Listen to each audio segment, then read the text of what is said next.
ഒരുപക്ഷെ നിങ്ങൾ പറഞ്ഞേക്കാം, ബ്രദറെ നിങ്ങൾ ഈ പറയുന്നതൊക്കെ തിയറിയാണ്, പക്ഷേ ഞങ്ങൾ പിടിച്ചു വെച്ച് വാങ്ങിച്ചതാ. എൻ്റെ ജീവിതത്തിൽ എത്രയോ സന്ദർഭങ്ങളിൽ ഞാൻ കർത്താവിനോട് പറഞ്ഞു, കർത്താവ് എനിക്ക് തന്നെ മതിയാവും കർത്താവ് എന്ന് പറഞ്ഞു. ഞാൻ 2 വർഷം 3 വർഷം പ്രാർത്ഥിച്ചു. അങ്ങനെ എനിക്ക് കിട്ടിയതാ ബ്രദറെ. ഞങ്ങളിതൊക്കെ അനുഭവിച്ചതാണ്. നിങ്ങൾ ഈ പറയുന്ന തിയറി ഒന്നും ഇവിടെ വില പോകത്തില്ലെന്നായിരിക്കും ഇതിനകത്ത് ഇപ്പം ഇരിക്കുന്നവർ തന്നെ ചിലരുടെ മനസ്സിലെ ചിന്ത. പിടിച്ചു വെച്ച് വാങ്ങിച്ച് കിട്ടത്തില്ലെന്ന് ആരാ പറഞ്ഞത്? ഞാൻ പിടിച്ചു വെച്ച് പ്രാർത്ഥിച്ച് വാങ്ങിച്ചിട്ടുണ്ടല്ലോ. ഇതൊക്കെ നിങ്ങളുടെ തെറ്റിദ്ധാരണയാണ്. അങ്ങനെയൊന്നും സംഭവിച്ചിട്ടൊന്നുമില്ല.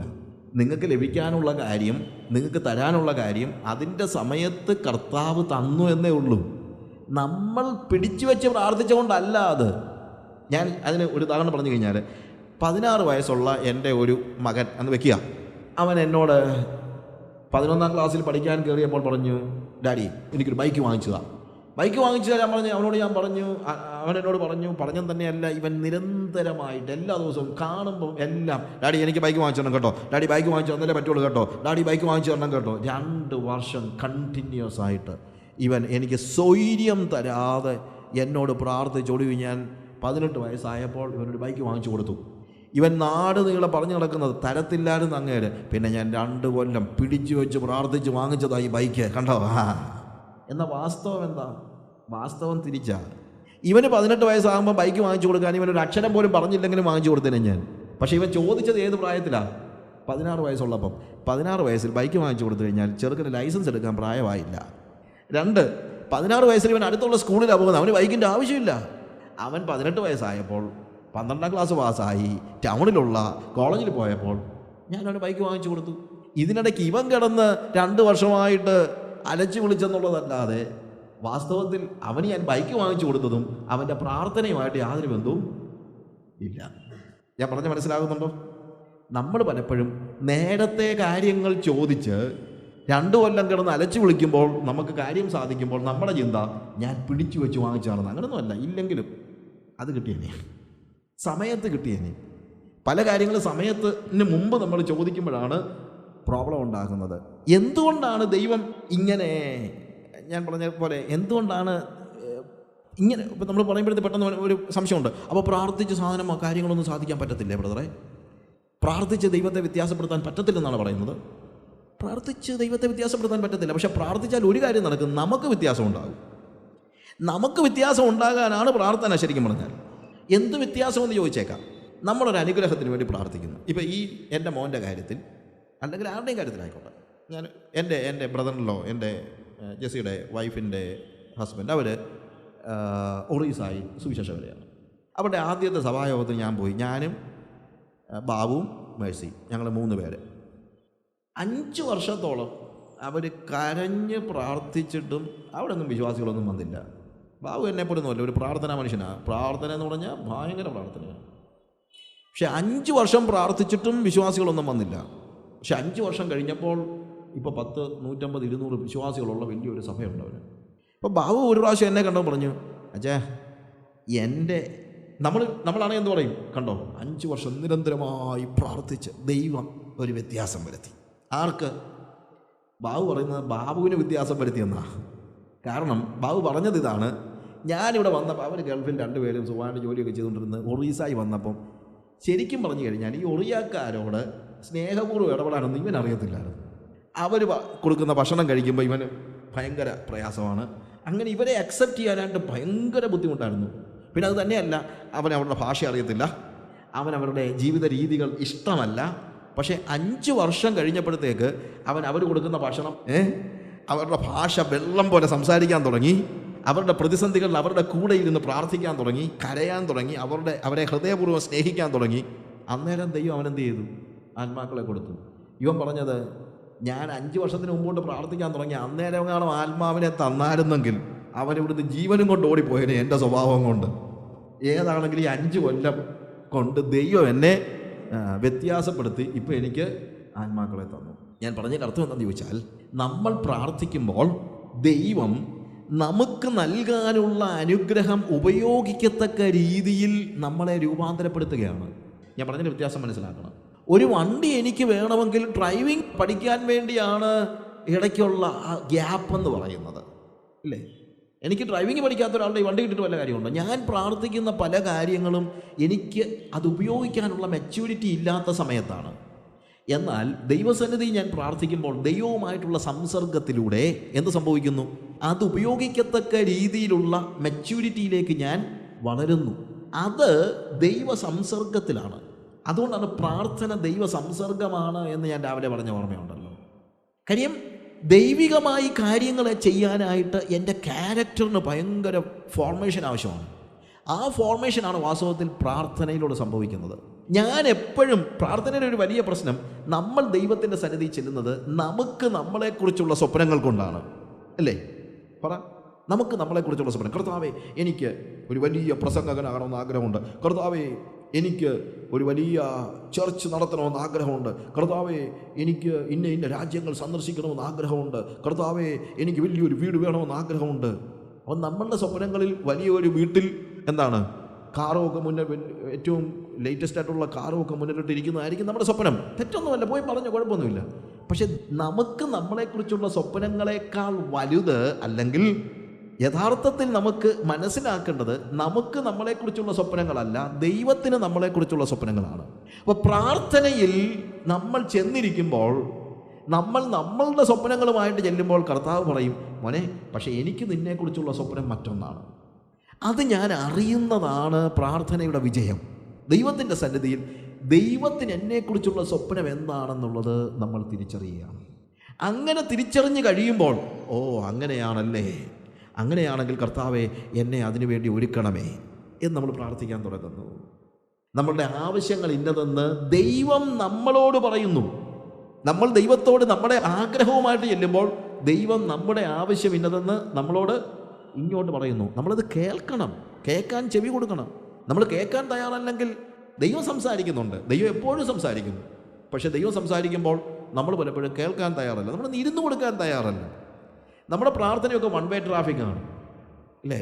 ഇങ്ങോട്ട് പറയുന്നത്, നമ്മൾ ഈ ടെലിഫോണൊക്കെ പണ്ട് ഉണ്ടല്ലോ, എന്താ സിംഗിൾ ലൈൻ, സിംഗിൾ സ്പീച്ച് എന്ന് പറയുമല്ലോ. എന്താണ്, അങ്ങോട്ട് മാത്രമേ നമ്മൾ പറയുന്നത് മാത്രമേ കേൾക്കത്തുള്ളൂ. നമ്മൾ അപ്പുറത്തു നിന്ന് ചിലപ്പോൾ നമ്മൾ ഹലോ ഹലോ ഹലോ ഇങ്ങോട്ടൊന്നും കേൾക്കത്തില്ല. ഇതേപോലെ പലപ്പോഴും നമ്മുടെ പ്രാർത്ഥന, നമ്മുടെ ആവശ്യങ്ങളെല്ലാം കൂടെ ഒറ്റയടിക്ക് പോയി പറഞ്ഞേച്ച് നമ്മളിങ്ങനെ ഓടിപ്പോരുക, നമ്മൾ കേൾക്കാൻ നിൽക്കുന്നില്ല.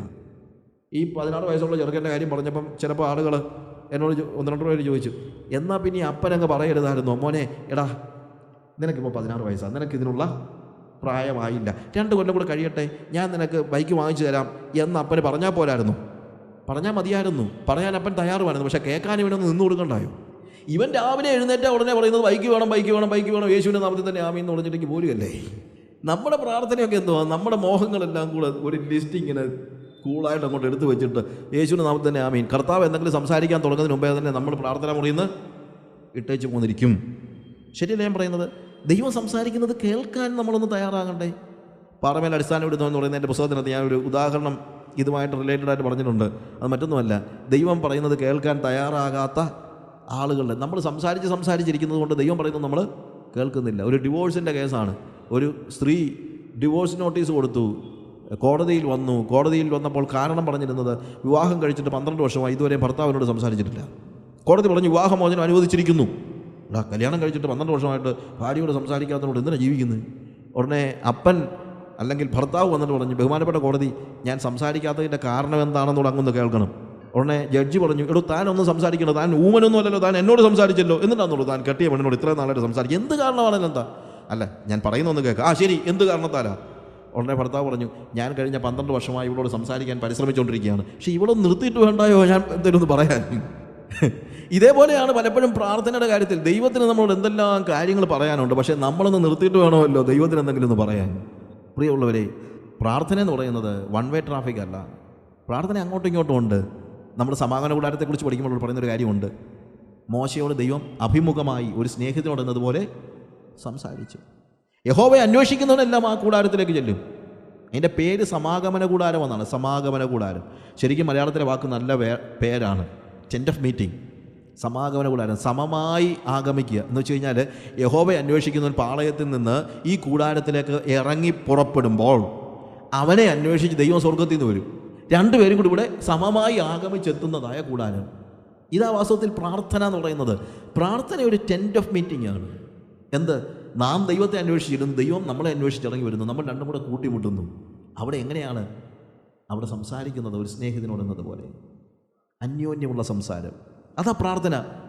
അല്ലാതെ പ്രാർത്ഥന എന്ന് പറഞ്ഞു കഴിഞ്ഞാൽ എൻ്റെ വന്യമായ മോഹങ്ങൾ നിർവഹിക്കാൻ ദൈവത്തെ പിടിച്ചു വലിച്ചിഴച്ച് ഞാൻ എന്തെങ്കിലും ദൈവത്തെ കൊണ്ട് മാനിപ്പുലേറ്റ് ചെയ്യിക്കുന്ന ഒരു കാര്യമല്ല. അത് പാടില്ല. അങ്ങനെ ദൈവം ചെയ്യുമോ എന്ന് ചോദിച്ചാൽ അറിയണോ, ചെയ്താൽ അത് മോശമാകും. കാര്യം അത് നമുക്ക് ഏറ്റവും നല്ലത് അതല്ല. നമുക്ക് ഏറ്റവും നല്ലത് എന്താണ്? ദൈവത്തിൻ്റെ മോഹങ്ങൾക്കനുസരിച്ച്, ദൈവത്തിൻ്റെ സ്വപ്നങ്ങൾക്കനുസരിച്ച് ഞാൻ ജീവിക്കുന്നതല്ലേ വലുത്. അല്ലാതെ എൻ്റെ സ്വപ്നങ്ങൾക്കനുസരിച്ച് ദൈവത്തെ കൊണ്ടുവരുന്നത് അല്ലല്ലോ നല്ലതാണോ? നിങ്ങൾ തന്നെ പറ. നിങ്ങൾക്ക് നിങ്ങളെക്കുറിച്ചുള്ള സ്വപ്നങ്ങളാണോ വലുത്, അതോ ദൈവത്തിന് നിങ്ങളെക്കുറിച്ചുള്ള സ്വപ്നങ്ങളാണോ? ദൈവത്തിന് നിങ്ങളെക്കുറിച്ചുള്ള സ്വപ്നങ്ങളാണെങ്കിൽ അതെന്താണെന്ന് ദൈവസന്നിധി പോയി ചോദിച്ചറിയുന്നതിനാണ് പ്രാർത്ഥന. നിങ്ങളുടെ ആഗ്രഹങ്ങളുമായിട്ട് ചെല്ലുമ്പോൾ ദൈവം നിങ്ങളുടെ ആഗ്രഹങ്ങളെ ശുദ്ധീകരിക്കുന്നു.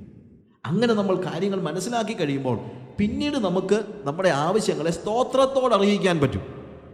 ഹല്ലേലൂയ. പിടിച്ചു വെച്ച് പ്രാർത്ഥിക്കുന്നതിൻ്റെ ഒരു പ്രോബ്ലം ഞാൻ പലപ്പോഴും കണ്ടിട്ടുള്ള ഒന്ന് നമ്മുടെ ബിലയാമിൻ്റെ കാര്യത്തിലാണ്. ബിലയാം പിടിച്ചു വെച്ച് പ്രാർത്ഥിച്ച ഒരു വ്യക്തിയാണ്. ബിലയാം നമ്മൾ ഉദ്ദേശിക്കുന്നതിനേക്കാളും നല്ലൊരു മനുഷ്യനാണ്. ഈ പഴയ നിയമത്തിലെ പല ദുഷ്ട കഥാപാത്രങ്ങൾ നമ്മൾ പറയുന്നവരും നമ്മളെക്കാളും ഭേദമാണ്. ഈ ബിലയാമിൻ്റെ ചരിത്രം നമ്മൾ പഠിക്കുമ്പോഴത്തേക്ക് ബാലാക്ക് കുറേ ആളുകളെ അവൻ്റെ അടുത്ത് പറഞ്ഞു വിട്ടിട്ട് പറഞ്ഞു, ഒരു ജനം വന്ന് കിടക്കുന്നു, ആ പരീക്ഷയെ നീ വന്നിട്ട് എന്ത് ചെയ്യണം? ഒന്ന് ശപിക്കണം. വേറെ ഒന്നും ചെയ്യണ്ട. നീ വന്നൊന്ന് ശപിച്ചു കഴിഞ്ഞാൽ നീ അനുഗ്രഹിക്കുന്നവർ അനുഗ്രഹിക്കപ്പെട്ടവർ, നീ ശപിക്കുന്നവർ ശപിക്കപ്പെട്ട, അതൊക്കെ എനിക്കറിയാം. അതുകൊണ്ട് നീ വന്നൊന്ന് ശപിക്കണം. ഞാൻ നിനക്ക് ഇന്ന കാര്യങ്ങൾ തന്നേക്കാം. ഇവൻ്റെ അടുത്ത് ഈ ആളുകൾ വന്നു കഴിഞ്ഞപ്പോഴത്തേക്ക് ഇവൻ എന്താ പറയുന്നത്? ബിലയാം പറയുന്നുണ്ടെന്നറിയാമോ?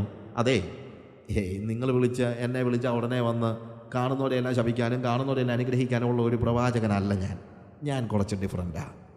നമ്മുടെ പ്രവാചകന്മാർ അതുപോലും പറയത്തില്ല. എവിടെ ശപിക്കാനുള്ള ആൾക്കാർ ഞാൻ വരാം എന്നേ പറയത്തുള്ളൂ. ഇദ്ദേഹം പറഞ്ഞെന്താണെന്നറിയാമോ? യഹോവ എന്നോട് കൽപ്പിക്കുന്ന ഒഴികെ മറ്റൊന്നും എനിക്ക് ചെയ്യാൻ കഴിയത്തില്ല. അതുകൊണ്ട് നിങ്ങളിവിടെ താമസിക്കുക. ഞാൻ ദൈവത്തോടൊന്ന് ചോദിക്കട്ടെ. ഞാൻ അവിടെ പോയി ശപിക്കണോ വേണ്ട എന്നുള്ള ദൈവത്തോട് ചോദിച്ചു. കർത്താവ് പറയുന്ന അല്ലാതെ എനിക്കൊന്നും ചെയ്യാൻ പറ്റത്തില്ല. അതുകൊണ്ടാണ് ഞാൻ പറഞ്ഞത് ബിലയാം ഇന്നുള്ള പലരേക്കാളും ഭേദമാണ്. ഇല്ലേ? നമ്മൾ ബിലയാമിനെ വളരെ മോശക്കാരനായിട്ട് കാണുമെങ്കിലും ഈ കാര്യത്തിൽ അവൻ എന്താണ് സ്ട്രിക്റ്റായിട്ട് പറഞ്ഞു, ദൈവം പറയുന്ന അല്ലാതെ വേറെ ഒന്നും ഞാൻ പറയത്തില്ല. അത് തന്നെ ഒരു വലിയ കാര്യമല്ലേ? അന്ന് രാത്രിയിൽ ഇവൻ്റെ അടുത്ത് ദൈവം പ്രത്യക്ഷനായി. ദൈവം ചോദിച്ചു, ആരാടാ അതിണക്കി കിടക്കുന്നത്? ഇങ്ങനെയൊക്കെ ആയിരിക്കും ദൈവം ചോദിക്കുന്നത്. നമ്മുടെയൊക്കെ ചിന്തയെന്ന് പറഞ്ഞു കഴിഞ്ഞാൽ ദൈവം ഈ എക്കോയിലൂടെയൊക്കെ നമ്മുടെ ഈ ജീസസ് ഫിലിമിലൊക്കെ കാണുമ്പോൾ മകനെ മകനെ മകനെ മകനെ എന്നൊക്കെ അങ്ങനെയൊക്കെ സംസാരിക്കുന്നത്. അങ്ങനെയൊന്നുമില്ല. കർത്താവ് വളരെ കൂളായിട്ട് സംസാരിക്കുന്ന ആളാണ്. കർത്താവ് ബിലയാമിനോട് ചോദിച്ചു, എൻ്റെ ചിന്ത ആരാടാ തിണ്ണയ്ക്ക് വന്ന് കിടക്കുന്നതെന്നാ. അവൻ കർത്താവിനോട് വരുന്നത്, അയ്യോ അതറിയത്തില്ലേ, അത് നമ്മുടെ ബാലാക്കോ, നമ്മൾ പലപ്പോഴും പറയുന്നത് നമ്മുടെ രാജഗോപാലൻ അല്ലേ? ഇപ്പോൾ ഉള്ള രാഷ്ട്രീയ ബന്ധമെല്ലാം നമ്മുടെ മാണി സാറ്, നമ്മുടെ രാജഗോപാലൻ ഇല്ലേ? ഇതെന്നാ നമ്മുടേതായത് എനിക്കറിയത്തില്ല. ബിലയാം പറയുക, നമ്മുടെ ബാലാക്കിൻ്റെ അവനെന്തിനാ വന്നത്? അല്ല, ഞാനോട് പറഞ്ഞിട്ടുണ്ട്, ഞാൻ അങ്ങനെ ചാടിക്കേറി ഒന്നും പറഞ്ഞിട്ടില്ല കർത്താവ്, നീ പറയുന്നത് ചെയ്യത്തുള്ളൂ പറഞ്ഞിട്ടുണ്ട്. അതുകൊണ്ട് ഞാൻ പറഞ്ഞു, ഒന്ന് വെയിറ്റ് ചെയ്യ്, നീ സമ്മതിക്കുകയാണെങ്കിൽ ഞാൻ ചെന്ന് അവരെ ഒന്ന് ശപിക്കാൻ വേണ്ടി. കർത്താവ് എന്ത് പറഞ്ഞു? ഒറ്റ വാക്ക്, നീ പോകരുത്, ഡോണ്ട് ഗോ. ഒരു ഡിസ്കഷനും ഇല്ല, ഒന്നുമില്ല. എന്ത് പറഞ്ഞു? പോകരുത്. അവനെക്കുറിച്ചുള്ള ദൈവത്തിൻ്റെ ഇഷ്ടം എന്താണെന്നുള്ളത് ഒറ്റയടിക്ക് ദൈവം അവനോട് പറഞ്ഞു. ഇവൻ നല്ല ചെറുക്കനാണ്. ഇവൻ പിറ്റേ ദിവസം എന്ത് ചെയ്യുന്നു? പിറ്റേ ദിവസം വന്നിട്ട് പറഞ്ഞു, ഐ എം സോറി, ഞാൻ വരത്തില്ല. ദൈവം പറഞ്ഞത് മാത്രമേ എനിക്ക് കേൾക്കാൻ പറ്റത്തുള്ളൂ. അവർ പോയി കഴിഞ്ഞു. ബിലയാമിൻ്റെ അടുത്തുനിന്ന് അവർ ചെന്ന് ബാലാക്കിൻ്റെ അടുത്ത് ചെന്നപ്പോൾ ബാലാക്ക് കൂടുതൽ മഹനീയരായ ആളുകളെയും കൂടുതൽ പണവും ഇട്ടുമൂടാനുള്ള പൊന്നും വെള്ളിയും എല്ലാം കൊണ്ടുവന്ന് പറഞ്ഞു, നീ എന്താ, ഞാൻ നിന്നെ എന്ത് വേണമെങ്കിൽ എനിക്ക് എന്തുമാത്രം നിനക്ക് തരാൻ കഴിയുമെന്ന് നിനക്ക് അറിയത്തില്ലേ? I will give you anything, just come. ഒന്ന് വന്ന് ഞാൻ പറയട്ടെ, ഒരു കോംപ്രമൈസിന് തയ്യാറാണെങ്കിൽ ലോകം നിങ്ങളെ ഇട്ടുമൂടാനുള്ള പണം നിങ്ങളുടെ മണ്ടയ്ക്ക് കൊണ്ടിടും. അതൊരു ഫാക്റ്റാണ്. എടി, ലോകത്തിന് സംഭവം നമ്മളെ അശുദ്ധരാക്കണമെന്നേ ആഗ്രഹമുള്ളൂ. അല്ലാതെ ലോകവുമായിട്ടുള്ള നമ്മുടെയൊക്കെ പ്രശ്നം എന്താണെന്നറിയാം? നമ്മൾ ചിന്തിക്കുന്ന ലോകം വളരെ നല്ലതാണ്. പിന്നെ കഴിഞ്ഞ കാലങ്ങളിലൊക്കെ നമ്മുടെ പിതാക്കന്മാർക്ക് അത്രയും ലോകത്തെ മനസ്സിലായില്ല. The world is a misunderstood friend എന്നാണ് നമ്മുടെ ചിന്ത. No, the world is an enemy. നമ്മൾ മനസ്സിലാക്കണം, the world is an enemy. നമ്മുടെ ശത്രുക്കളെക്കുറിച്ച് വേദോസം പഠിപ്പിക്കുമ്പോൾ വേദോസത്തിൽ പറയുന്നത് ലോകം, ജഡം, പിശാച്. ജ്ഞാനങ്ങാണമായി ബൈബിൾ എഴുതിയെങ്കിൽ, അതുകൊണ്ട് എന്നെ ഏൽപ്പിക്കാഞ്ഞ്, ജ്ഞാനങ്ങാണം ആയിരുന്നെങ്കിൽ പിശാച്, ജഡം, ലോകമെന്ന് എഴുതത്തുള്ളായിരുന്നു. പക്ഷേ ദൈവ ആത്മനിവേശിതരായി വേദപുസ്തകം എഴുത്തുകാരൻ എഴുതിയത് ലോകം ജഡം പിശാചെന്ന. എന്നാണെന്നറിയാമോ? ഏറ്റവും കൂടുതൽ പേടിക്കേണ്ടത് ലോകത്തെയാണ്. പിശാച് ഒനിഡ ടി വിയിലെ പരസ്യം പോലെ വന്ന് നിന്നായിരുന്നെങ്കിൽ നമുക്ക് പെട്ടെന്ന് മനസ്സിലാകുമായിരുന്നു. പക്ഷേ ഇവിടെ മുന്നേ വന്ന് നിൽക്കുന്നത് എന്താണ്? ലോകത്തിൻ്റെ കോമള രൂപമാണ്, പണമാണ്, സമ്പത്താണ്, സമ്പന്നതയാണ്, മാനമാണ്, ബഹുമാനമാണ്, പദവികളാണ്, കസേരയാണ്, ഭക്ഷണമാണ്, എല്ലാമാണ്. The world is ready to give you anything if you are a man of compromise. ഒരു കോംപ്രമൈസിന് തയ്യാറാണെങ്കിൽ ലോകം നിങ്ങളെ തീർച്ചയായിട്ടും സന്തോഷിപ്പിക്കും. അന്ന് വന്നു കഴിഞ്ഞപ്പോൾ ഇവൻ ശരിക്കും ആത്മീയനാണെങ്കിൽ പറഞ്ഞേ, I am sorry, I will not come, ഞാൻ വരത്തില്ല. ഞാൻ ഇന്നലെ പറഞ്ഞല്ലോ എനിക്ക് വരാൻ കഴിയത്തില്ല. പക്ഷേ ഇവൻ പറഞ്ഞതെന്നറിയാമോ? അതേ, വരണ്ടെന്നാ കർത്താവ് പറഞ്ഞു, എന്നാലും നിങ്ങൾ ഇന്നൂടെ ഒന്ന് വെയിറ്റ് ചെയ്യുക, ഞാനൊന്ന് പിടിച്ചു വെച്ച് പ്രാർത്ഥിക്കട്ടെ. ഇന്ന് രാത്രി ഞാൻ എന്ത് ചെയ്യാൻ പോകുകയാണ്? ഞാൻ പിടിച്ചു വെച്ച് പ്രാർത്ഥിക്കാൻ പോകുകയാണ്. പ്രിയമുള്ളവരെ, ദൈവഹിതം വിരുദ്ധമാണെന്നറിഞ്ഞാൽ പിന്നെ എന്തിനാണ് ഈ പിടിച്ചു വെച്ച് പ്രാർത്ഥിക്കുന്നത്? അത് നാശത്തിലേ കലാശിക്കത്തുള്ളൂ, നാശത്തിലേ കലാശിക്കത്തുള്ളൂ. അവൻ പിടിച്ചു വെച്ച് പ്രാർത്ഥിച്ചു. ദൈവം പറഞ്ഞു പോ എന്ന് പറയുന്നത് മനസ്സോടെ പറഞ്ഞതല്ല. അതിൻ്റെ ടോൺ നമ്മൾ മനസ്സിലാക്കണം. ടോൺ മനസ്സിലാക്കുന്നത് നമ്മളൊരു സ്വാതന്ത്ര്യമായിട്ട് എടുക്കരുത്. ഇപ്പം പിള്ളേർ വന്നിട്ട് കളിക്കാൻ പോകാൻ വേണ്ടി നമ്മുടെ അടുത്ത് സംസാരിക്കുകയാണെന്ന് വെച്ചു, പപ്പ ഞാൻ പൊക്കോട്ടെ, ഞാൻ പോയി കളിച്ചോട്ടെ, ഞാൻ ക്രിക്കറ്റ് കളിക്കാൻ പൊക്കോട്ടെ, ഞാൻ പൊക്കോട്ടെ എന്ന് 16 പ്രാവശ്യം പറയുമ്പോൾ ചിലപ്പോൾ അപ്പം പോടാ അവിടുന്ന് എന്ന് പറഞ്ഞു. ഓക്കെ, ഡാഡി സമ്മതിച്ചല്ലേ, പ്രൈസ് ലോട്ട്. പോടാ അവിടുന്ന് പറഞ്ഞത് ഇവൻ എന്തായിട്ടാണ് അത് ചിന്തിച്ചിരിക്കുന്നത്? അനുവാദമായിട്ടാണ് ചിന്തിച്ചിരിക്കുന്നത്. ഇതേപോലെ തന്നെ വിലയാൻ പറയുകയാണ്, ഓക്കെ, ദൈവം അനുഗ്രഹിച്ചു, ദൈവം ദയാലുവാണ്. അല്ലെങ്കിൽ ദൈവത്തിനറിയാം എൻ്റെ പെൺപിള്ളാരെ കെട്ടിക്കാനൊക്കെ ഉണ്ടല്ലോ, ഞാൻ ഇത്രയും നാൾ ശുശ്രൂഷ ചെയ്തിട്ട് ഒരു ഫോറിൻ ട്രിപ്പ് ഒന്നും ഒത്തിട്ടില്ല, ഇവൻ എങ്ങും പോകണ്ട, ഇവിടെ കൊണ്ട് തരിക ഇത്രയും പൈസ. ദൈവത്തിൻ്റെ ഒരു കരുണയെ.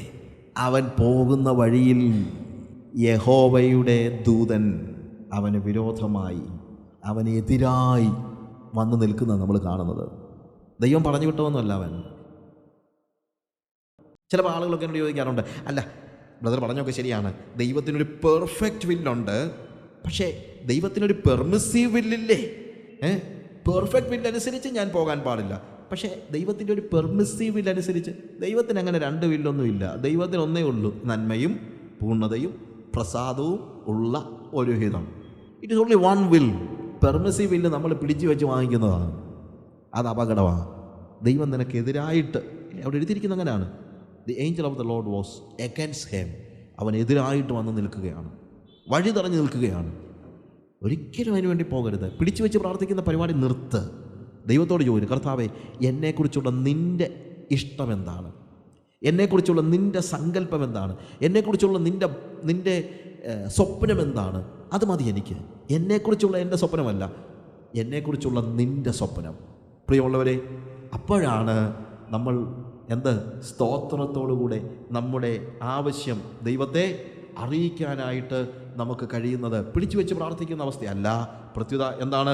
അവൻ്റെ ഇഷ്ടത്തിന് വേണ്ടി എന്നെ സമർപ്പിച്ചിട്ട് അവൻ്റെ ഇഷ്ടം എന്നിൽ നിർവഹിക്കപ്പെടേണ്ടതിന് വേണ്ടി എന്നെ ഏൽപ്പിച്ചു കൊടുക്കുന്നതാണ് ശരിക്കും പ്രാർത്ഥന എന്ന് പറയുന്നത്. എൻ്റെ വന്യമായ മോഹങ്ങളെല്ലാം പിടിച്ചെടുക്കാനായിട്ട് ദൈവത്തെ ഉപയോഗിക്കുന്ന ആ പരിപാടി നിർത്തണം. We want to see that we are praying so that God will reveal us His will about us. നമ്മളെക്കുറിച്ചുള്ള ദൈവത്തിൻ്റെ ഇഷ്ടം എന്താണ് എന്നുള്ളത് മനസ്സിലാക്കാനായിട്ട്, പറയാനായിട്ട് ദൈവത്തിൻ്റെ സന്നിധിയിലേക്ക് ചെല്ലുകയാണ്. ജാതികൾ, നിങ്ങൾ പ്രാർത്ഥിക്കുമ്പോൾ ജാതികളെ പോലെ അരുത്. ജാതികളുടെ പ്രശ്നം എന്താണ്? അവർ ജൽപ്പനം ചെയ്യുന്നു. ജൽപ്പനം ചെയ്യുന്നു പറഞ്ഞു കഴിഞ്ഞാൽ വാക്കുകൾ കൂടുതൽ ആവർത്തിക്കുന്നതല്ല, പ്രത്യുത അവരുടെ അധരം മാത്രമാണ്. അധരം സജീവമാണ്, ഹൃദയം സജീവമല്ല. അധരം സജീവമാണ്, അവരുടെ തല സജീവമല്ല, അവരുടെ ബോധ്യങ്ങൾ സജീവമല്ല. നമ്മുടെ പ്രാർത്ഥന ഇതാകരുത്. നമുക്ക് ദൈവം കൂളായിട്ട് കയറി ചെന്ന് നമുക്ക് നമ്മുടെ ഹൃദയത്തിലുള്ളത് പകർന്നു കൊടുക്കാൻ അവസരം തന്നിട്ടുണ്ടല്ലോ, അനുവാദം തന്നിട്ടുണ്ടല്ലോ. പിന്നെ എന്തിനാണ് ജൽപ്പനം നടത്തുന്നത്? വളരെ കൂളായിട്ട് അവനോട് സംസാരിക്കുക. നമ്മുടെ വാക്കുകൾ ഹൃദയത്തിൽ വികാരങ്ങളും തലയിൽ ബോധ്യങ്ങളും നൽകുന്ന വാക്കുകളായിരിക്കണം. അതിഭാഷണത്താൽ ഉത്തരം കിട്ടുമെന്നാണ് അവർ ചിന്തിക്കുന്നത്, നമ്മളല്ല. ആര്? ജാതികൾ ചിന്തിക്കുന്നത്. നിങ്ങളുടെ കാര്യത്തിൽ അങ്ങനെ ആകരുത്. നിങ്ങളുടെ ആവശ്യങ്ങൾ ഇന്നതെന്ന് നിങ്ങൾ പ്രാർത്ഥിക്കും മുമ്പേ നിങ്ങളുടെ സ്വർഗ്ഗസ്ഥപിതാവ് അറിയുന്നുണ്ട്. അവർ God knows what we need. എൻ്റെ ആവശ്യം എന്താണെന്നുള്ളത്, എൻ്റെ ആഗ്രഹങ്ങളുമായിട്ട് ഞാൻ ദൈവത്തിൻ്റെ സന്നിധി ചെല്ലുമ്പോൾ കർത്താവ് എന്ത് ചെയ്യുന്നു? അവൻ എന്നോട് എൻ്റെ ആവശ്യങ്ങൾ എന്താണെന്നുള്ളത് ഇങ്ങോട്ട് അറിയിക്കുന്നു. അങ്ങനെ ഞാൻ അത് അറിഞ്ഞു കഴിയുമ്പോൾ എനിക്ക് സ്തോത്രത്തോടു കൂടെ ദൈവത്തിൻ്റെ അടുത്ത് എൻ്റെ ആവശ്യങ്ങളെ അറിയിക്കാൻ കഴിയും. പിന്നെ എനിക്ക് പ്രാർത്ഥിക്കാം. ദൈവത്തിൻ്റെ ഇഷ്ടം എന്താണെന്നുള്ളത് അറിഞ്ഞു കഴിഞ്ഞാൽ പിന്നെ എനിക്ക് പ്രാർത്ഥിക്കാം. പിന്നെ എനിക്ക് മടുത്തു പോകാതെ പ്രാർത്ഥിക്കാം, ഇടപെടാതെ പ്രാർത്ഥിക്കാം, സ്തോത്രത്തോടുകൂടെ പ്രാർത്ഥിക്കാം. പക്ഷേ അതിനു മുമ്പ് എന്ത് വേണം? എൻ്റെ ആഗ്രഹങ്ങളല്ല പ്രാർത്ഥിക്കേണ്ടത്. എന്താ പ്രാർത്ഥിക്കേണ്ടത്? എൻ്റെ ആവശ്യങ്ങൾ. ആ ആവശ്യം എന്താണെന്നുള്ളത് ഞാൻ അറിയണം എന്നുള്ളതാണ്. നിങ്ങളുടെ പിതാവിന് നിങ്ങളുടെ ആവശ്യങ്ങൾ അറിയാം. ഇനി നിങ്ങൾ വ്യാകുലപ്പെടേണ്ട കാര്യമില്ല. ഇവിടെ പെട്ടെന്ന് ഞാൻ പറയട്ടെ, ജാതികളുടെ പ്രശ്നം താഴോട്ട് നമ്മൾ വായിക്കുമ്പോൾ അവിടെ ജാതികളുടെ മറ്റൊരു വലിയ പ്രശ്നം പറയുന്നത് അവർ വിചാരപ്പെടുന്നു എന്നുള്ളതാണ്. ആകയാൽ എന്ത് തിന്നും എന്ത് കുടിക്കും എന്ന് നിങ്ങൾ വിചാരപ്പെടരുത്. ഈ വകയൊക്കെയും ജാതികൾ അന്വേഷിക്കുന്നു. നിങ്ങളുടെ സ്വർഗ്ഗസ്ഥ പിതാവ് ഇതൊക്കെയും നിങ്ങൾക്ക് ആവശ്യമെന്ന് അറിയുന്നുവല്ലോ. അതുകൊണ്ട് നിങ്ങൾ എന്ത് ചെയ്യുക? മുമ്പേ അവൻ്റെ രാജ്യവും നീതിയും അന്വേഷിക്കുക. അതോടുകൂടെ ഇതൊക്കെയും നിങ്ങൾക്ക് കിട്ടും. ഇല്ലേ? ഇതൊക്കെയും എന്ന് പറയുമ്പോഴത്തേക്ക് നിങ്ങളുടെ ആവശ്യങ്ങൾ നിങ്ങൾക്ക് കിട്ടുമെന്നാണ് പറയുന്നത്. നിങ്ങളുടെ ഗ്രീഡ്സ് അല്ല, യുവർ നീഡ്സ്. നമ്മൾ വേദപുസ്തകത്തെ പല സമയത്തും ഉണ്ടല്ലോ, അതിൻ്റെ മുകളിലും താഴെയുള്ള വാക്യങ്ങളൊക്കെ മനസ്സിലാക്കാതെയാണ് നമ്മൾ പലപ്പോഴും സംസാരിക്കുന്നത്. നമ്മൾ പറയും വേദപുസ്തകത്തിൽ കൃത്യതയോടെ പറഞ്ഞിട്ടുണ്ട്, നിൻ്റെ ഹൃദയത്തിലെ ആഗ്രഹങ്ങളൊക്കെയും അവൻ സാധിപ്പിച്ച് തരും. ഇല്ലേ ബ്രദറെ? അങ്ങനെ എഴുതിയിട്ടുണ്ടല്ലോ. ഇല്ലേ? ഉണ്ട്. പക്ഷെ അവിടെ എഴുതിയിരിക്കുന്നത് എന്താണെന്നറിയാമോ? Delight in the Lord and he will fulfil the desires of your heart. യഹോവയിൽ തന്നെ രസിച്ചു കൊള്ളുക, അവൻ നിൻ്റെ ഹൃദയത്തിലെ ആഗ്രഹങ്ങളെ സാധിപ്പിച്ചു തരും. ആദ്യത്തേത് നമ്മൾ പറയത്തില്ല. യഹോവയിൽ തന്നെ രസിച്ചു കൊള്ളുക എന്നുള്ളത് നമ്മൾ പറയത്തില്ല. രണ്ടാമത്തേത് പറയും. കാര്യം നമുക്കിഷ്ടമുള്ള ഭാഗങ്ങൾ വെച്ചാണ് നമ്മൾ എപ്പോഴും വേദപുസ്തകം വ്യാഖ്യാനിക്കുന്നത്. So if your delight is in the Lord, യഹോവയിലാണ് നിങ്ങളുടെ രസമെങ്കിൽ, ഡിസ്റ്റോർട്ടഡ് ആണെങ്കിൽ പ്രശ്നമായി. നിങ്ങളുടെ ആഗ്രഹങ്ങളിൽ ഡിസ്റ്റോർഷൻ ഉണ്ടെങ്കിൽ ദൈവം നിങ്ങളുടെ ഹൃദയത്തിൻ്റെ ആഗ്രഹങ്ങളെ സാധിപ്പിച്ചു തരണം നിർബന്ധമില്ല. അപ്പോൾ യഹോവയിൽ തന്നെയാണ് രസിക്കുന്നതെങ്കിൽ നിങ്ങളുടെ ഹൃദയത്തിലെ ആഗ്രഹങ്ങളെ ദൈവം സാധിപ്പിച്ചു തരും. യഹോവയിൽ തന്നെ രസിക്കുന്നവൻ്റെ ഹൃദയത്തിലെ ആഗ്രഹവും യഹോവയായിരിക്കും. യഹോവയിൽ തന്നെ രസിക്കുന്നവൻ വേറൊന്നും ആഗ്രഹിക്കുന്നില്ലല്ലോ. അത് നമ്മൾ ആലോചിക്കണം. ഇപ്പം കൊച്ചു പിള്ളേരോട് ചോദിക്കുകയാണെന്ന് വെച്ചോ, വാട്ട് ഈസ് യുവർ ഡിലൈറ്റ് എന്ന് ചോദിച്ചാൽ അവർ പറയും ഐസ്ക്രീം. ഞാനൊരു കൊച്ചിനോട് ചോദിക്കുകയാണ്, നിനക്ക് എന്നാ വേണ്ടെന്ന് ചോദിച്ചാൽ കൊച്ചെന്താ പറയും? ഐസ്ക്രീം. കാര്യം കൊച്ചിൻ്റെ ഡിലൈറ്റ് എന്തിലാണ്? ഐസ്ക്രീമിലാണ്. നമ്മളോട് ആരോടും നീ എന്തോ വേണേൽ ചോദിച്ചോ മോനെ, ഞാൻ നിനക്ക് തരാമെന്ന് പറഞ്ഞു കഴിഞ്ഞാൽ കൊച്ചൊരിക്കലും പറയത്തില്ല എനിക്ക് നാഷണൽ ഹൈവേയുടെ സൈഡിൽ 10 സെൻറ്റ് വസ്തു വേണമെന്ന് കൊച്ചൊന്നും ഒരിക്കലും പറയത്തില്ല. പറയൂ? 3 വയസ്സുള്ള കൊച്ചിനോട് ചോദിക്കുകയാണ്, മോനെ എന്ത് വേണേ ചോദിച്ചോ എന്ന് പറഞ്ഞാൽ ഉടനെ കൊച്ചെന്തോ എന്നാൽ പിന്നെ നാഷണൽ ഹൈവേയുടെ സൈഡിൽ എനിക്കൊരു 1 ഏക്കർ വസ്തു വാങ്ങിച്ചാൽ തരും എന്ന് പറയൂ? പറയത്തില്ല. കാര്യം കൊച്ചിൻ്റെ ഡിലൈറ്റ് അതല്ല. വേറൊരാൾ നിങ്ങളോട് പ്രായമുള്ള അല്ലെങ്കിൽ കഴിവുള്ള ഒരാൾ അല്ലെങ്കിൽ ടാറ്റായ പിള്ളായോ നിങ്ങളുടെ അടുത്ത് വന്ന് ചോദിക്കുകയാണ്, യു ക്യാൻ ആസ്ക് എനിത്തിങ്. നിങ്ങളെന്താ പറയും? ഒരു ഐസ്ക്രീം വാങ്ങിച്ചു തരാമോ എന്ന് ചോദിക്കുമോ? ഇല്ല. ഇതേപോലെ തന്നെ നിങ്ങളുടെ ഡിലൈറ്റ് എന്താണോ, നിങ്ങൾ എന്തിലാണോ രസിക്കുന്നത്, അത് മാത്രമേ നിങ്ങൾ എന്ത് ചെയ്യത്തുള്ളൂ? ചോദിക്കത്തുള്ളൂ. യഹോവയിൽ തന്നെ രസിച്ചു കൊള്ളുക എന്ന് പറയുന്നവൻ്റെ അടുത്ത് കർത്താവ് എന്നിട്ട് ചോദിക്കുക, നിനക്ക് എന്താ വേണ്ടത് എന്ന് ചോദിക്കുമ്പോൾ അവൻ പറയുന്നത്, ഒന്ന് മാത്രം ഞാൻ ആഗ്രഹിക്കുന്നു, യഹോവയുടെ മനോഹരത്വം കാണുവാൻ. നമ്മളുടെ ഡിലൈറ്റാണ് അവിടുത്തെ വിഷയം. നമ്മളുടെ രസം എന്താണ്, നമ്മൾ സന്തോഷിക്കുന്നത് എന്താണ്, അതാണ് അവിടുത്തെ ഏറ്റവും വലിയ വിഷയമായിട്ട് വരുന്നത്. കർത്താവ് പറഞ്ഞു, നിങ്ങളുടെ ആവശ്യങ്ങൾ ഇന്നതെന്ന് കർത്താവ് അറിയുന്നു. അവ നിങ്ങൾക്ക് തരാൻ കർത്താവിന് കഴിയും. നിങ്ങൾ ഇനിയും അതിനെക്കുറിച്ച് വിചാരപ്പെടേണ്ട കാര്യം ഇല്ല, വ്യാകുലപ്പെടേണ്ട കാര്യം ഇല്ല. ജാതികൾ ആണ് ഇതൊക്കെ അന്വേഷിക്കുന്നത്. എന്ത് തിന്നും എന്ത് കുടിക്കുമെന്ന് ജാതികൾ, എന്തുടുക്കുമെന്ന് ജാതികൾ അന്വേഷിക്കുന്നു. നിങ്ങൾ അന്വേഷിക്കേണ്ട കാര്യമില്ല. സ്വർഗ്ഗസ്ഥനായ പിതാവ് ഇതൊക്കെ നിങ്ങൾക്ക് ആവശ്യമെന്ന്. അതുകൊണ്ട് നിങ്ങൾ ഇനി അതിനെക്കുറിച്ച് വിചാരപ്പെടേണ്ട കാര്യമില്ല. അന്വേഷിക്കുക എന്നുള്ളതിനേക്കാൾ കുറേ കൂടെ കൃത്യമായ വാക്ക് വിചാരപ്പെടുക എന്ന് പറയുന്നതാണ്. നിങ്ങൾ വിചാരപ്പെടേണ്ട കാര്യമില്ല. There is no need to worry. Worry ചെയ്യുന്നതും it's not thinking. You need to think about your next food. ഇല്ലേ? എന്തോ വൈകിട്ട് എന്താ ഫുഡ് ഉണ്ടാക്കേണ്ടതെന്നുള്ളത് വേദത്തിൽ പറഞ്ഞിട്ടുണ്ട്. എന്ത് തിന്നും എന്ത് കുടിക്കും എന്നുള്ളത് ചിന്തിക്കേണ്ടെന്ന് പറഞ്ഞുകൊണ്ട് നേരെ വൈകുന്നേരം വീട്ടിൽ പോകത്തില്ല. നിങ്ങൾ പോകുന്ന വഴിക്ക് എന്തോ ചെയ്യും? വൈകുന്നേരം എന്താ ഉണ്ടാക്കേണ്ടതെന്ന് വെച്ച് കഴിഞ്ഞാൽ ഒരു പക്ഷേ മാർക്കറ്റിൽ നിങ്ങൾ സാധനം വാങ്ങിച്ചുകൊണ്ട് പോയിരിക്കും. You are thinking about it, but you are not worrying about it. ഞാൻ പറഞ്ഞതിൻ്റെ വ്യത്യാസം മനസ്സിലാക്കണം.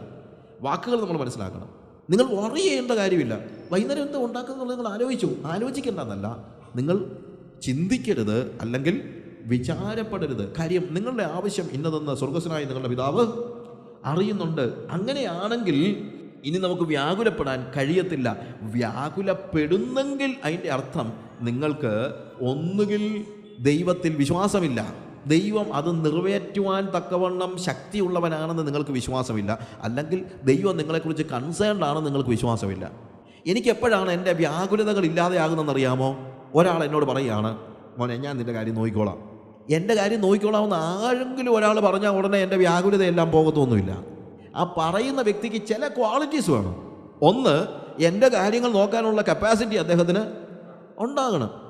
രണ്ട്, എൻ്റെ കാര്യത്തിൽ അദ്ദേഹത്തിനൊരു കരുണ വേണം. ഇത് രണ്ടും ഉണ്ടെങ്കിലേ എനിക്ക് ഒരു പ്രോമിസിൽ ആശ്രയിക്കാനായിട്ട് കഴിയത്തുള്ളൂ. ഇപ്പം ഞാൻ സപ്പോസ് എനിക്ക് 1,00,000 രൂപയുടെ കടമുണ്ടായി, ബാങ്ക് വീട് ജപ്തി ചെയ്യാൻ വരികയാണെന്ന് വെച്ചു. വീട് ജപ്തി ചെയ്യാൻ വരുമ്പോഴത്തേക്ക് എൻ്റെ ഒരു കൂട്ടുകാരനുണ്ട്, അവൻ എനിക്ക് വേണ്ടി വേണമെങ്കിൽ ചാകുകയും ചെയ്യും. വെറുതെ ഒന്നുമല്ല, ഈസ് വെരി ജെനുവിൻ. അവൻ എന്നോട് പറഞ്ഞു, സാജു നീ വിഷമിക്കേണ്ട കാര്യമില്ല, നിനക്കറിയാമല്ലോ ഞാൻ നിന്നെ എത്രമാത്രം സ്നേഹിക്കുന്നു, ഞാൻ നിൻ്റെ കൂടെ ഉണ്ട്, നീ ഒന്നുകൊണ്ടും പ്രയാസപ്പെടേണ്ട, നീ എന്തിനാ കരയുന്നത് എന്ന് പറഞ്ഞാൽ ഞാൻ കരയാതിരിക്കത്തില്ല. കാര്യം ഇവൻ 10 ലക്ഷത്തിൻ്റെ കടക്കാരനാണ്, എനിക്ക് 1 ലക്ഷമേ ഉള്ളൂ. അപ്പോൾ ഇവൻ എനിക്കൊരു ആശ്വാസമാകണമെങ്കിൽ അവൻ്റെ ആത്മാർത്ഥത കൊണ്ട് മാത്രം കാര്യം പോരാ, അവൻ എന്നെ സഹായിക്കാനുള്ള കപ്പാസിറ്റി ഉണ്ടായിരിക്കണം. അപ്പോൾ ഞാൻ വറീസിൽ നിന്ന് മാറി നിൽക്കണമെങ്കിൽ 2 കാര്യങ്ങളിൽ എന്നെ സഹായിക്കാമെന്ന് പറഞ്ഞ ആൾ കേപ്പബിൾ ആയിരിക്കണം. ഒന്ന്, he is able to help me. 2, he is concerned, അവൻ കഴിവുള്ളവനും കരുതലുള്ളവനും ആയിരിക്കണം. ദൈവത്തിൻ്റെ കാര്യത്തിൽ അത് 2 ഒരുപോലെ ഉണ്ട്. God is able and God is concerned. അതുകൊണ്ടാണ് നമ്മൾ വറി ചെയ്യേണ്ടാത്തത്, അതുകൊണ്ടാണ് നമ്മൾ പ്രയാസപ്പെടേണ്ട കാര്യമില്ലാത്തത്, അതുകൊണ്ടാണ് നമ്മൾ വ്യാകുലപ്പെടേണ്ട കാര്യങ്ങൾ ഇല്ലാത്തത്. അതുകൊണ്ട് കർത്താവ് പറയാണ്, ജാതികളാണ് എന്ത് തിന്നും, എന്ത് കുടിക്കും, എന്തുടുക്കും എന്നൊക്കെ വിചാരപ്പെടുന്നത്. നിങ്ങൾ അതിൽ വിചാരപ്പെടേണ്ട കാര്യമില്ല. Your heavenly father knows what is needed for you even before you pray. പ്രാർത്ഥിക്കുന്നത് തെറ്റാണെന്നല്ല, പക്ഷേ നിങ്ങൾ പറഞ്ഞിട്ടല്ല നിങ്ങളുടെ ആവശ്യങ്ങൾ ദൈവം അറിയുന്നത്. നിങ്ങൾ പ്രാർത്ഥിക്കുന്നത് തീർച്ചയായിട്ടും പ്രയോജനമുണ്ട്. നിങ്ങൾ പ്രാർത്ഥിച്ചില്ലെന്ന് വെച്ച് ദൈവം സഹായിക്കാതിരിക്കത്തുമില്ല, അതും നമ്മൾ മനസ്സിലാക്കണം. ഞാൻ ചിലപ്പോൾ ഇത് പറയാറുണ്ട്, നമ്മളൊക്കെ അമ്മമാരൊത്തിരി ഉണ്ടല്ലോ, നിങ്ങളൊക്കെ കുഞ്ഞുങ്ങളെ വളർത്തിയിട്ടുള്ളവരാണല്ലോ. ഞാൻ ചിലപ്പോൾ ചോദിക്കുന്ന ഒരു ചോദ്യമുണ്ട്, ഏതെങ്കിലും ഒരു കുഞ്ഞ് കരഞ്ഞില്ല എന്ന കാരണത്താൽ നിങ്ങൾ കൊച്ചിന് മുല കൊടുക്കാതിരുന്നിട്ടുണ്ടോ? ഒരു ദിവസം രാവിലെ കൊച്ചെന്ത് ചെയ്യുന്നില്ല, കരയുന്നില്ല. അപ്പോൾ നിങ്ങൾ പറയും, കരയുമെന്നൊന്ന് നോക്കട്ടെ. അങ്ങനൊന്നും ഞാൻ വെറുതെ ഇതന്നെ ഫ്രീ ആയിട്ട് കിട്ടുന്നതാണോ? അങ്ങനൊന്നും ഞാൻ വെറുതെ ഇതൊന്നും ചെയ്യുന്നൊന്നുമില്ല. ഞാൻ അങ്ങനൊന്നും കൊടുക്കത്തൊന്നുമില്ല. കൊച്ച് കരയട്ടെ, 2 പ്രാവശ്യം ഒന്ന് കരയട്ടെ, എന്നാലേ ഞാൻ മുല കൊടുക്കത്തുള്ളൂ എന്ന് ഏതെങ്കിലും അമ്മ പറയുമോ? ഇല്ല. കൊച്ച് കരഞ്ഞില്ലെങ്കിൽ ആവലാതിയാ, ഇല്ലേ? എന്താ കൊച്ച് കരയാത്തത്? കുഞ്ഞുങ്ങൾ നമ്മളോട് ഒരു കാര്യം ചോദിക്കുന്നില്ലെന്ന് വെച്ചോണ്ട് ആഹാരം കൊടുക്കാതിരിക്കുമോ നമ്മൾ? കൊച്ച് ഫീസ് ചോദിച്ചില്ലെന്ന് പറഞ്ഞ് ഫീസ് കൊടുക്കാതിരിക്കുമോ? ഇല്ല. ചോദിച്ചാലും ചോദിച്ചില്ലെങ്കിൽ നമ്മൾ കൊടുക്കും, ഇല്ലേ? നമുക്കത് കൊടുക്കാതിരിക്കാൻ പറ്റത്തില്ല. കൊച്ചിനെ കുറിച്ച് ബോധമില്ലെങ്കിൽ പോലും നമ്മൾ കൊടുക്കും.